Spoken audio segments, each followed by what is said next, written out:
Good evening my dear students. आज के इस लेक्चर में हम बात करेंगे ग्राफीय विधि से गति के समीकरण। ठीक है।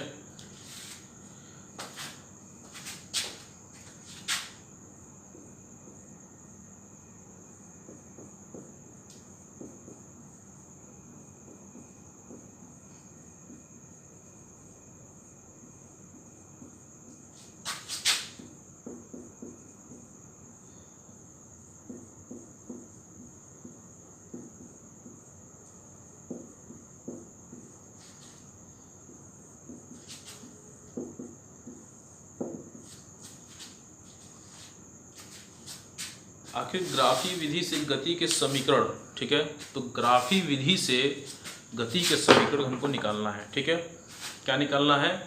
ग्राफ के माध्यम से हमको गति के तीनों समीकरणों को प्राप्त करना है। बात समझ में आई?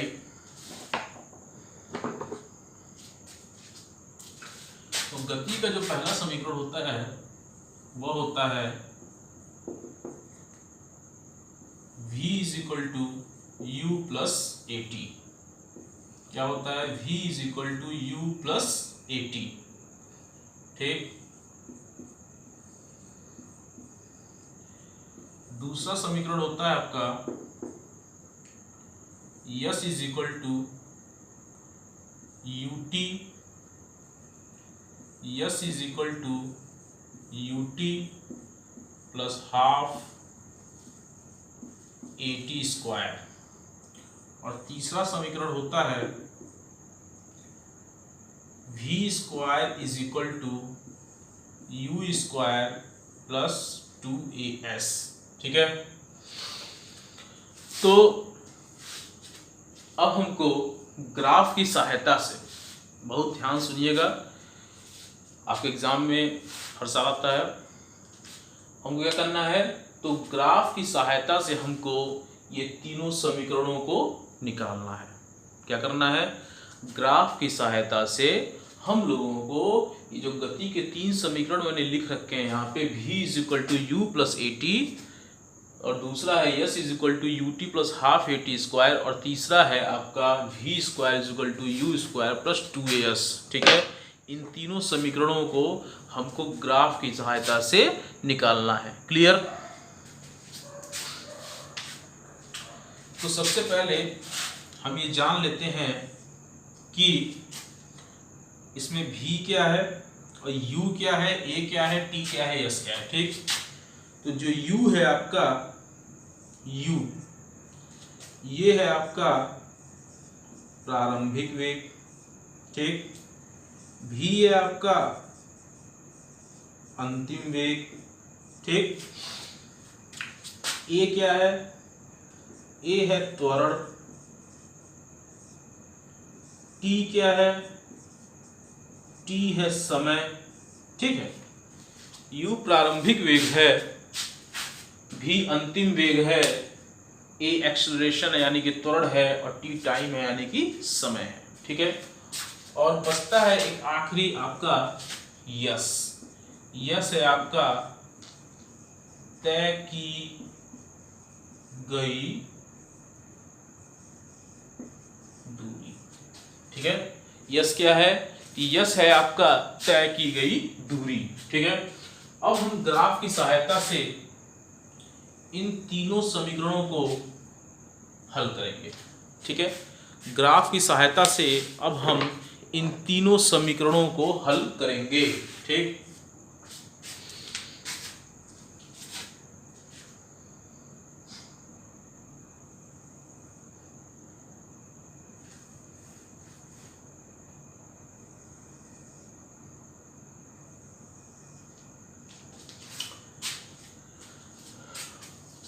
मान लेते हैं कि यदि कोई वस्तु, ठीक है, यदि कोई वस्तु एक समान त्वरण से चलती है। ठीक है। हम मान लेते हैं कि कोई वस्तु है, कोई कार है, कोई जीप है, कोई मोटरसाइकिल है, कोई साइकिल है। ठीक है। वह क्या है? कोई भी वस्तु है, वह एक समान त्वरण से चलती है। ठीक है। एक समान त्वरण क्या होता है और असमान त्वरण क्या होता है और त्वरण क्या होता है? ठीक है। तो मैं फिर से बता दे रहा हूँ, त्वरण मतलब होता है वेग में परिवर्तन की दर को त्वरण करते हैं, त्वरण कहते हैं। किसी वस्तु के वेग में परिवर्तन की दर को त्वरण कहते हैं, यानी कि a = v - u upon t, ठीक है। और ये एक समान त्वरण क्या होता है, सोचने वाली बात है। एक समान त्वरण, ठीक है, यानी कि कोई वस्तु समान समयांतराल में समान वेग से चल रही है, ठीक है। कोई वस्तु समान समयांतराल में समान वेग से चल रही है। मैंने पिछले लेक्चर में पढ़ाया था एक समान त्वरित गति, ठीक है, पढ़ाया था ना ग्राफी विधि से।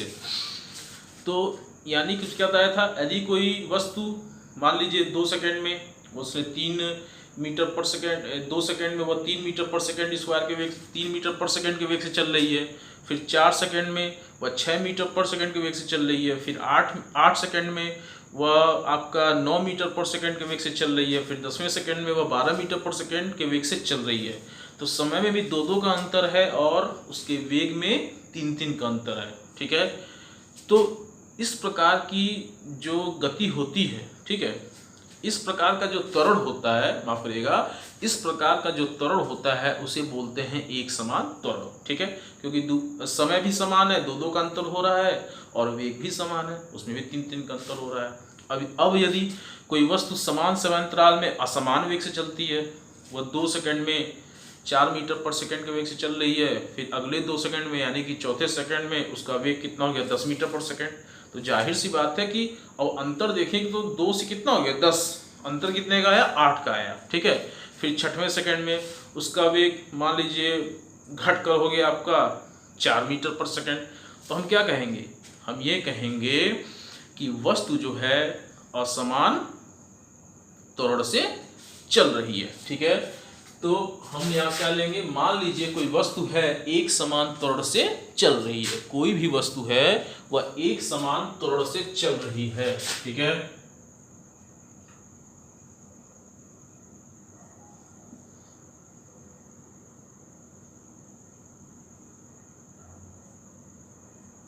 ठीक, यदि कोई वस्तु है जो एक समान त्वरण से चल रही है, थोड़ा बड़ा लिख देता हूं, इसको E पॉइंट ले लिया, इसको A पॉइंट ले लिया, ठीक। यदि कोई वस्तु है जो एक समान त्वरण से चल रही है, एक समान त्वरण मतलब समान समयांतराल में उसके वेग में समान वृद्धि होती है, ठीक है। तो मान लीजिए इसका प्रारंभिक वेग u ले लेते हैं, ठीक है। तो मैंने बोला ये मूल बिंदु O हो गया, ठीक है। मैंने बोला यदि कोई वस्तु समान समयांतराल में समान वेग से चल रही है, यानी कि एक समान त्वरण से चल रही है, ठीक है। तो मान लीजिए कोई वस्तु इस पॉइंट A से चलना शुरू करती है, ठीक है, और समान समयांतराल, समयांतराल यहां होगा, समय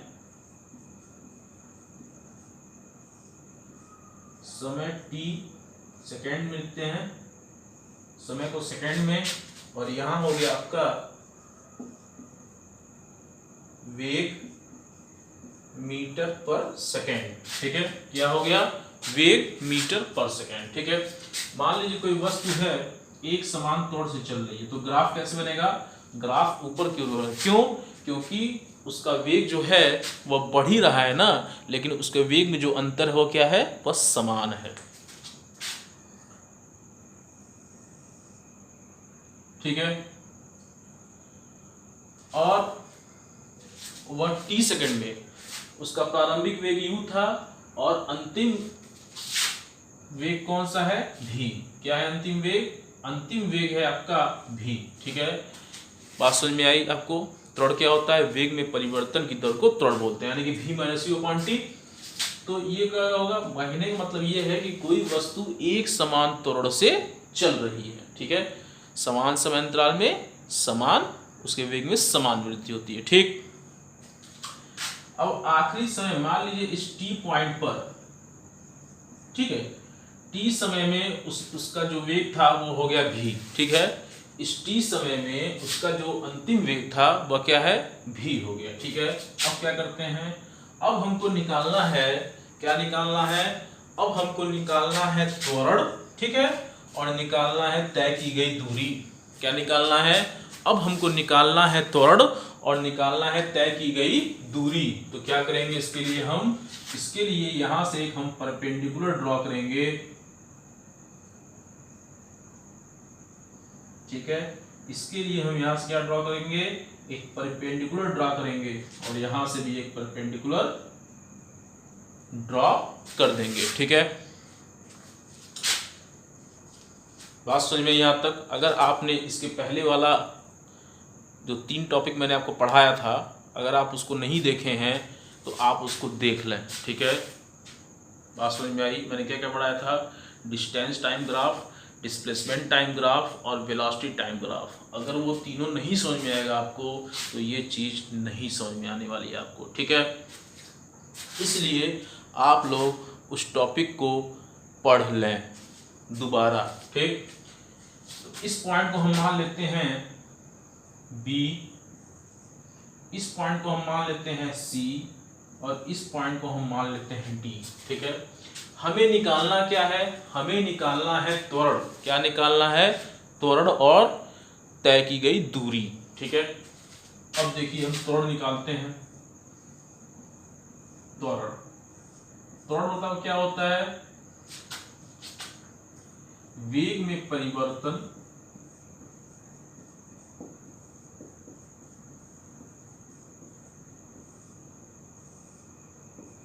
बटे समय, ठीक है। त्वरण बराबर क्या होता है, वेग में परिवर्तन बटे समय, ठीक है। अब यहां पर वेग में परिवर्तन क्या होता है, वेग में परिवर्तन होता है आपका v माइनस यू और समय क्या होता है t, ठीक है। अब हमको v माइनस यू और ये समय t निकालना है इस ग्राफ के माध्यम से। बात समझ में आई आप लोगों को। ये जो v माइनस यू यानी कि वेग में जो परिवर्तन हमको निकालना है v माइनस यू और समय जो निकालना है हमको इस ग्राफ के माध्यम से ही ये वैल्यू प्राप्त करनी है। क्लियर। तो कैसे निकलेगा ये, त्वरण को हम लोग दर्शाते हैं a से। त्वरण को किससे रिप्रेजेंट करते हैं, त्वरण को रिप्रेजेंट करते हैं स्मॉल a से। क्लियर। अगर यहाँ पे देखा जाए तो समय ये है, ये आधार, जो ये आधार है ये समय है और ये जो आपका ऊंचाई है वो क्या है, वो वेग है मीटर पर सेकेंड और समय को सेकेंड में रिप्रेजेंट करते हैं, ठीक। तो अगर मैं मान लूं, ठीक है, अगर मैं मान लूं, यहां पर मैं लिख रहा हूं, ठीक है, अगर मैं मान लूं, देखिएगा ध्यान से, अगर मैं मान लूं कि OC बराबर T, क्या हो जाए, OC बराबर T हो जाए, ठीक है। तो OC, ये जो OC आप देख रहे हैं, ये जो रेखा OC आप देख रहे हैं, इसके ठीक समांतर एक रेखा है AD। कौन सी रेखा है, AD। अगर OC हमने T माना तो AD कितना होगा, AD किसके बराबर होगा, AD बराबर होगा किसके, T के, ठीक है। तो AD बराबर T। बात समझ में आई आप लोग को यहां तक। अब देखिए, अब हमको अंतिम वेग निकालना है, ठीक है। O से लेकर E तक, ध्यान दीजिएगा, O से लेकर E तक, ये E है, ये अंतिम वेग है। O से लेकर E तक क्या हो जाएगा, OE किसके बराबर होगा, स्मॉल v के, अंतिम वेग के, ठीक है। तो OE जो होगा वह बराबर होगा स्मॉल v के, ठीक है। और ये जो OA होगा वह बराबर होगा स्मॉल u के, यानी कि प्रारंभिक वेग के, ठीक है। तो अगर OE बराबर स्मॉल v के है और OA बराबर स्मॉल u के है तो BC किसके बराबर होगा, भाई इसके ठीक सामने वाली भुजा, ये भी समांतर है। तो माफ करिएगा, BC या CB जो कह लीजिए किसके बराबर होगा, अगर OE बराबर है v के तो CB किसके बराबर होगा, या BC जो भी कहिए वह भी बराबर होगा v के। तो BC is equal to v, ठीक। अगर OA बराबर है u के तो CD किसके बराबर होगा, CD बराबर होगा u के, CD बराबर होगा u के। यहां तक क्लियर हुआ बात, यहां तक समझ में आई आपको, यहां तक किसी को कोई दिक्कत नहीं हुई होगी, ठीक है। अब देखिए हमको निकालना है v माइनस, क्या निकालना है, v minus you upon T निकालना है। प्रोडक्ट तो हम जानते हैं ये होता है, ए तो मेरे पास है ही है ए। तो इसको क्या लिख सकते हैं, इसको लिख सकते हैं हम, एक बार जान लीजिए, इसको लिख सकते हैं BD अपॉन, क्या लिख सकते हैं, BD अपॉन, ठीक है, BD अपॉन OC, क्या लिख सकते हैं, BD अपॉन OC। बात समझ में आई। और ये OC किसके बराबर है, AD के, तो इसको हम लिख सकते हैं BD अपॉन AD, क्या लिख सकते हैं, BD अपॉन AD। यहां तक क्लियर हुआ। अब देखिए, इसको लिखा जा सकता है small a is equal to BD upon T, क्योंकि मैंने आपको वहां बताया कि AD बराबर कितना है, AD जो है वह स्मॉल t के बराबर है। क्यों, क्योंकि OC जब स्मॉल t के बराबर है तो AD भी कितना होगा, AD भी t होगा। ठीक है, ये BD की वैल्यू हमको निकालनी है, तो BD का जब निकालना हो तो क्या करेंगे, जैसे मान लीजिए अगर इसकी पूरे की लंबाई, पूरे की लंबाई 10 सेंटीमीटर है, ठीक है, पूरे की लंबाई 10 सेंटीमीटर है, तो जाहिर सी बात है 5 इसकी होगी 5 इसकी होगी। ठीक है, अगर BC की लंबाई 10 सेंटीमीटर है और कोई आपसे पूछ दे कि BD की लंबाई बताइए, तो क्या करेंगे, 10 में से 5 घटाएंगे, भाई 5 इसकी हो जाएगी 5 इसकी हो जाएगी, तभी तो पूरी की लंबाई 10 है, जाहिर सी बात है।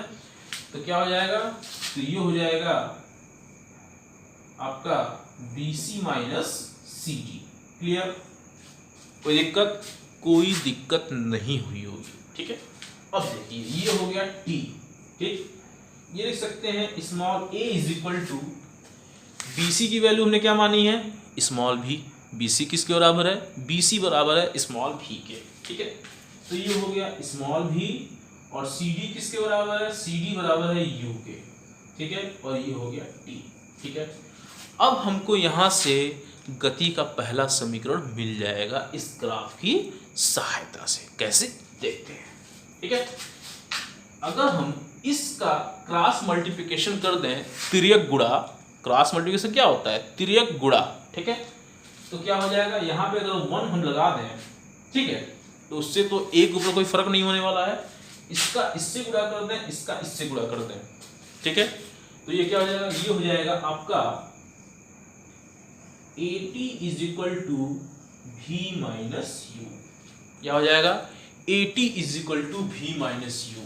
ठीक है, तब क्या होगा, यहाँ पे होगा आपका small v is equal to U plus AT। क्या होगा, small v is equal to U plus AT। बात समझ में आई, यहाँ तक किसी को कोई दिक्कत, यहाँ तक किसी को कोई दिक्कत नहीं हुई होगी। अब क्या करते हैं, अब देखिए, ये तो हमको गति का पहला समीकरण यहाँ से प्राप्त हो गया।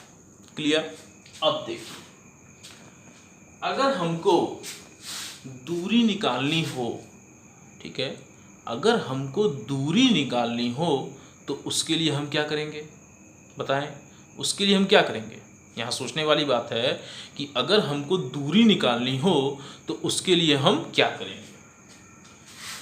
उसके लिए हम इसका क्षेत्रफल, इसके क्षेत्रफल के आधार पर ही तो दूरी निकालते हैं। ठीक है, तो ये क्या है, इसका, ये है इसका क्षेत्रफल, ये त्रिभुज है ABD, ये त्रिभुज हो गया, और OACD क्या हो गया, OADC क्या हो गया, OADC एक चतुर्भुज हो गया। ठीक है, ये इसका क्षेत्रफल है, क्या है इसका, ये इसका क्षेत्रफल है। बात समझ में आई, ये इसका क्या है, ये इसका क्षेत्रफल है और वह त्रिभुज का क्षेत्रफल है। क्लियर, तो हमको निकालना है, क्या निकालना है, हमको निकालना है तय की गई दूरी, यानी कि स्मॉल s निकालना है। ठीक है, देखिए,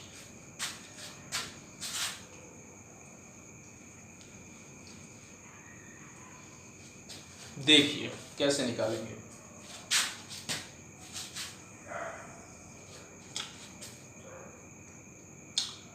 तो small s is equal to, आपको यहाँ पर एक त्रिभुज दिख रहा होगा और यहाँ पर एक चतुर्भुज दिख रहा होगा, दिख रहा है ना।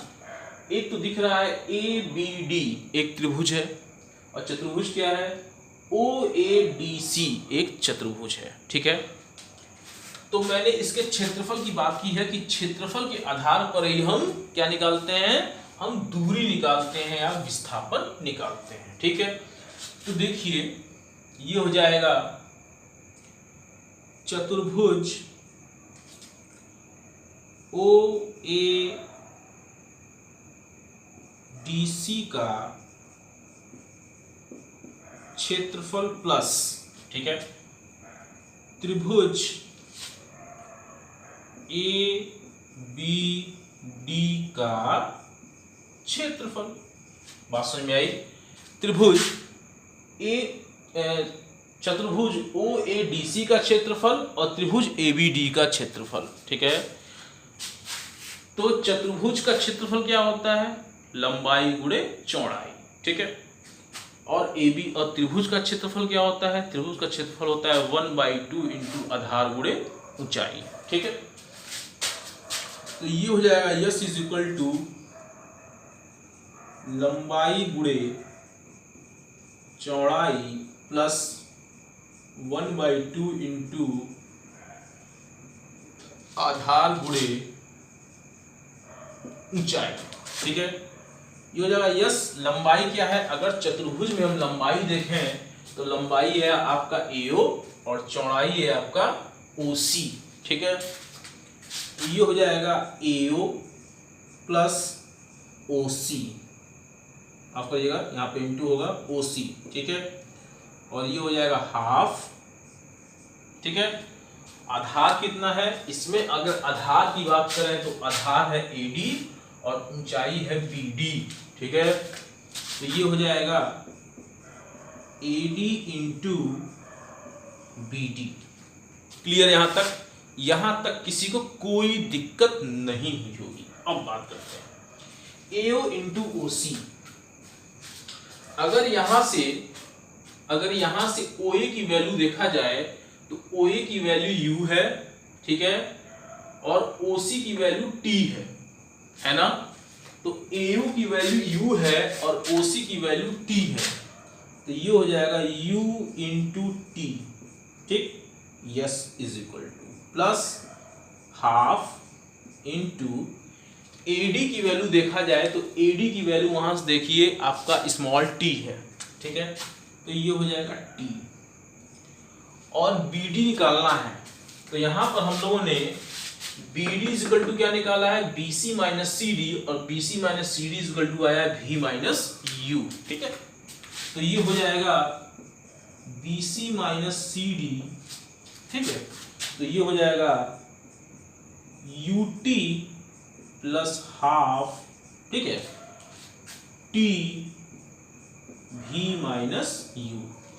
यहां तक किसी को कोई दिक्कत नहीं होनी चाहिए, मेरे ख्याल से नहीं हुई होगी, ठीक। अब देखिए क्या करते हैं।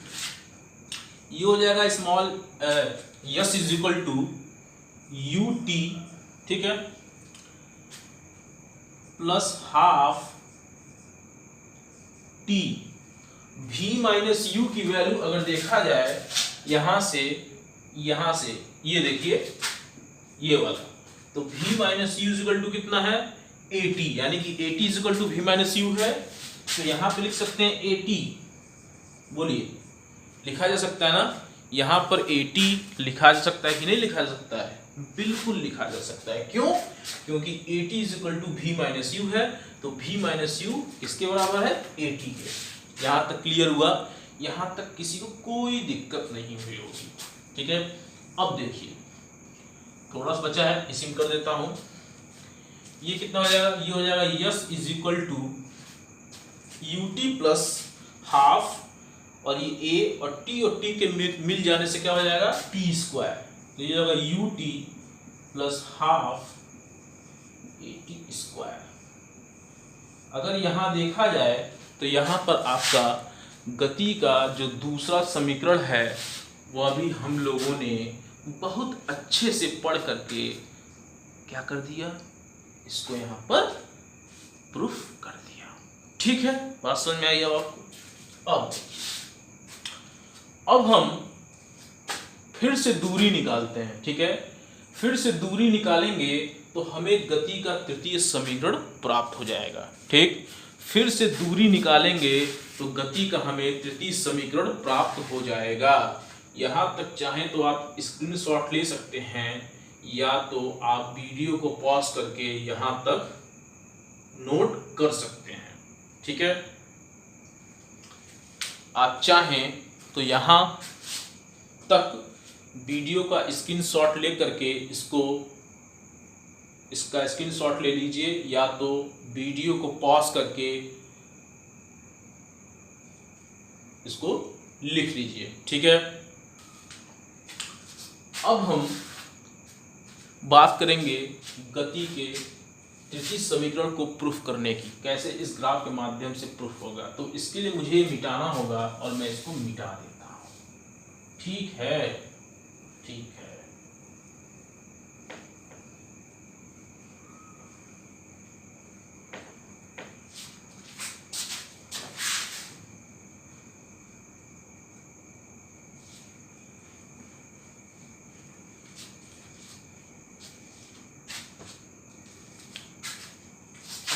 अगर मैं OABC को, ठीक है, अगर मैं OABC, ध्यान दीजिएगा, अगर मैं OAB और C को एक समलंब चतुर्भुज मान लूं।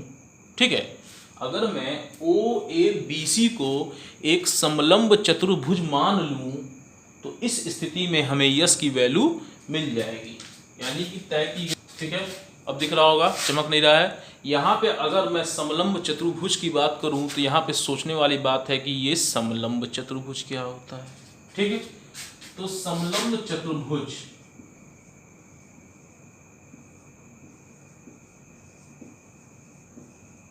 ठीक, समलंब चतुर्भुज को समझ लेते हैं, फिर इस समीकरण को प्रूफ करेंगे। ठीक है, अगर मैं इसी OABC को थोड़ा सा मैं उलट के बनाऊं तो देखिए, ये हो गया B, ये हो गया C, ये हो गया A, और ये आपका हो गया A, और ये हो गया O। ठीक है, इसी में OABC को कुछ ऐसे बनाया हूं कि BC ऊपर चल जाएगा, ये नीचे आ जाएगा, ये बगल में, ये बगल में। ठीक है, यहां पर क्या होता है कि एक भुजा जो होती है वह दूसरी भुजा के बराबर होती है, यानी कि समांतर होती है, लेकिन जो तीसरी भुजा होती है वह चौथी भुजा के समांतर नहीं होती है। कैसे, ये भी देख लीजिए। अगर मैं यहां से यहां तक की लंबाई को मान लूं 5 सेंटीमीटर, ठीक है, यहां से यहां तक की लंबाई को मैं 5 सेंटीमीटर मान लूं तो यहां से यहां तक की लंबाई भी 5 सेंटीमीटर ही होगी, यहां से यहां तक की लंबाई भी 5 सेंटीमीटर होगी। ठीक, यहां से यहां तक की लंबाई भी 5 सेंटीमीटर ही होगी। ठीक है, अगर मैं इस BC को आगे बढ़ाऊं, ठीक है, और इस AO को आगे बढ़ाऊं और इन दोनों के बीच की अगर मैं लंबाई नापूं तो भी लंबाई 5 सेंटीमीटर होगी। बात समझ में आई? तो भी लंबाई 5 सेंटीमीटर होगी। तो इसका मतलब यह हुआ कि ये जो BC भुजा है वह इस AO भुजा के क्या है, इस AO भुजा के पैरेलल है। ठीक है, ये जो BC भुजा है इस AO भुजा के क्या है, इस AO भुजा के पैरेलल है, यानी कि समांतर है या बराबर है। ठीक है, लेकिन यहाँ पे ये जो AB भुजा है वह CD भुजा के बराबर नहीं है। कैसे? अगर मैं इसको आगे बढ़ाऊं, ठीक है, अगर मैं इसको आगे बढ़ाऊं, इसको मैं मिटा दे रहा हूं कुछ देर के लिए, इसको मैं अगर आगे बढ़ाऊं, ठीक है,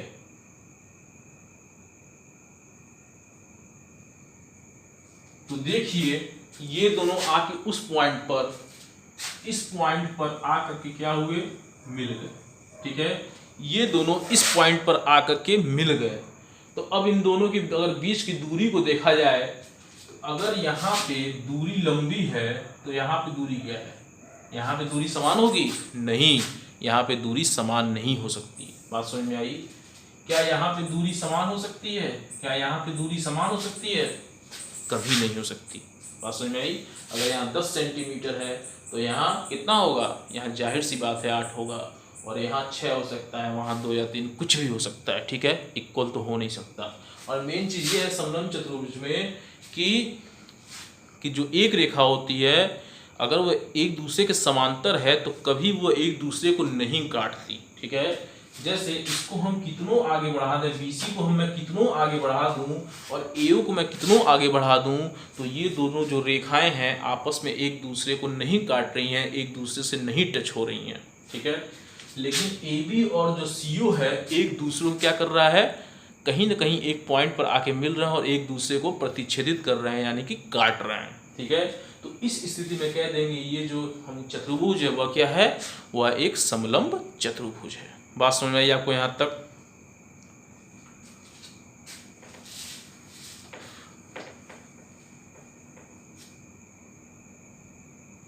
तो हमें क्या माना, हमने माना कि समलंब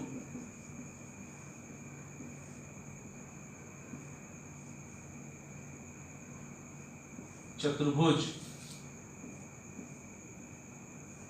समलंब चतुर्भुज OABC का क्षेत्रफल,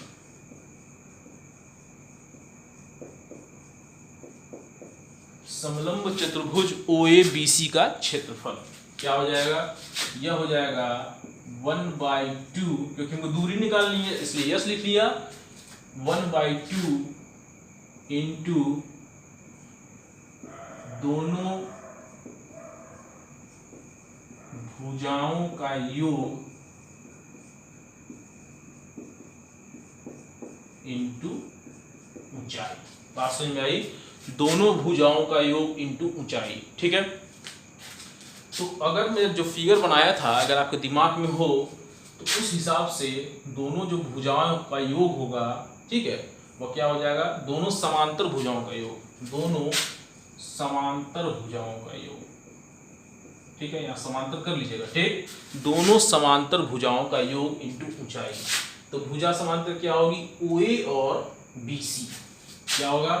OA और BC 1/2 into OA plus BC into ऊंचाई हो जाएगी OC। ठीक है, s is equal to OA क्या है? OA को हमने माना था U, तो 1/2 इंटू U प्लस, और BC को हमने माना था V। ठीक है, तो ये हो जाएगा V इंटू OC को हमने माना था T। ठीक है, तो ये कितना हो जाएगा? ये हो जाएगा s is equal to 1/T और U प्लस V। क्या माना था?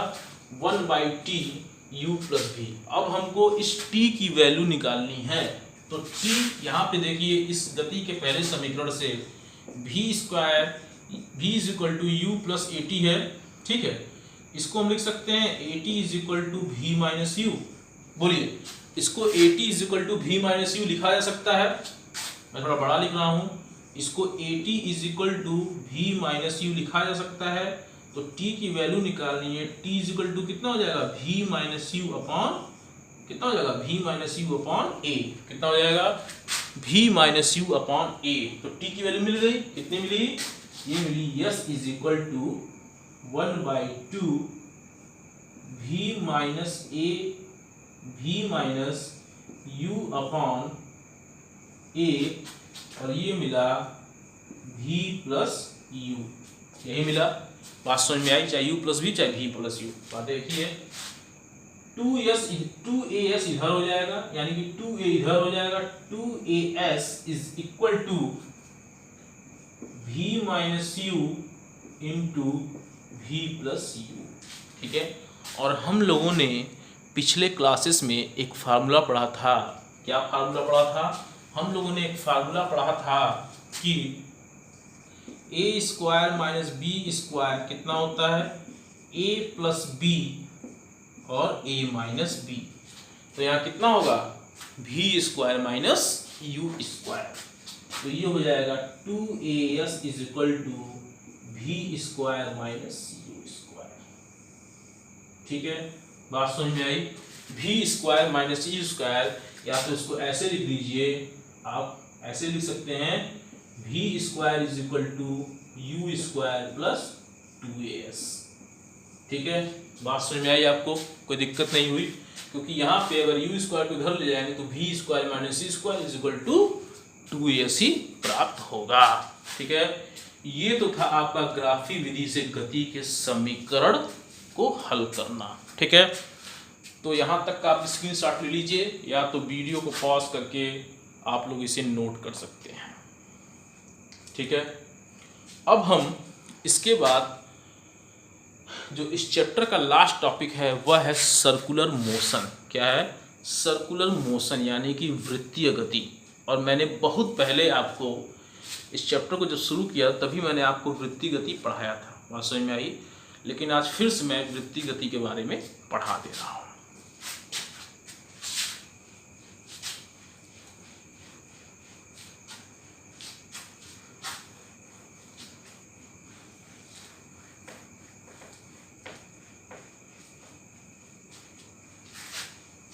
आखिर ये वृत्तीय गति होती क्या है, ये सोचने वाली बात है। सर्कुलर मोशन, वृत्तीय गति। ठीक है, आप मेरा वीडियो खोलेंगे लेक्चर 2। ठीक है, मैंने पहले इंट्रोडक्शन दिया था, फिर लेक्चर 1 था और लेक्चर 2। लेक्चर 2 में जाएंगे तो मैंने बताया टाइप्स ऑफ मोशन के बारे में, तो उसमें मैंने सर्कुलर मोशन के बारे में बताया था। ठीक है, उस वीडियो को खोलेंगे आप। ठीक है, बात समझ में आई। उस वीडियो को खोलेंगे आप तो आपको वहाँ पे सर्कुलर मोशन के बारे में पूर्ण रूप से जानकारी मिल जाएगी। ठीक है, लेकिन ये टॉपिक है लास्ट टॉपिक आपका, इसलिए मैं थोड़ा बहुत बता रहा हूँ। ठीक है, तो सर्कुलर मोशन क्या होता है? जब कोई वस्तु एक वृत्तीय पथ पर गति करती है तो उसे उस वस्तु का क्या बोलते हैं? वृत्तीय गति बोलते हैं। ठीक है, या दूसरे शब्दों में जब कोई वस्तु किसी एक बिंदु के चारों ओर, ठीक है, चारों ओर घूमती है। जैसे मान लीजिए ये कोई पॉइंट है और इस पॉइंट के चारों ओर हम दौड़ रहे हैं, इस पॉइंट के चारों ओर हम दौड़ रहे हैं, तो हमारी यह गति क्या कहलाएगी? हमारी यह गति वृत्तीय गति कहलाएगी।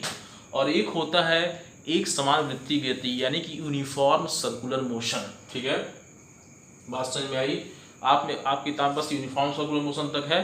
तो यूनिफॉर्म सर्कुलर मोशन क्या होता है? यानी कि एक समान वृत्तीय गति, जब कोई वस्तु समान चाल से, ठीक है, वृत्तीय गति करती है। ठीक है, जब कोई वस्तु समान चाल से किसी वृत्तीय पथ पर दौड़ती है या गति करती है तो उसे क्या बोलते हैं? एक समान वृत्तीय गति बोलते हैं, कहते हैं। बात समझ में आई यहाँ तक? तो इस टॉपिक को, यानी कि यूनिफॉर्म सर्कुलर मोशन के बाद ये जो चैप्टर है आपका, ये चैप्टर पूरी तरह से समाप्त होता है। ठीक है, हम लोगों ने मोशन को, ठीक है, हम लोगों ने किसको? मोशन को आज पूरी तरह से समाप्त कर लिया। ठीक है, अब यानी कि इसके हम लोगों